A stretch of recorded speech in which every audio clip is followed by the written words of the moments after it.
My name's Jake Harry and I do business management with accountancy.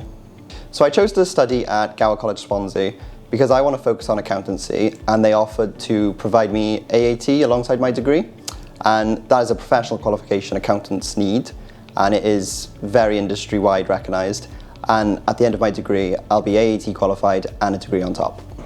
So after my studies I'm going straight into an employment, and the college helped me actually find that role. Because I'm doing an accountancy role, I'll have to study ACCA, and they provide that here at the college, so I'll probably be coming back here 1 day a week while working in employment 4 days a week. So my advice to any prospective student that is looking to come into Gower College Swansea would be how cost effective it is. I did my course as a HND and then a top-up degree, and it works out cheaper because you get a bursary and a reduced fee. And on top of that, I got my AAT paid for me.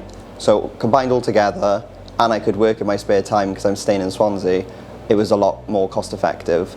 My favourite part of this course would definitely be how it's structured. So the classes are a lot smaller, so I have a lot more support from my lecturers. The parking is brilliant. I always find a space. The building as well is brilliant because we have common rooms, there's computer rooms, there's silent spaces, there's the outside terrace, and it's right next to Singleton Park, so you can go for a walk in the summer, and it's a lovely campus.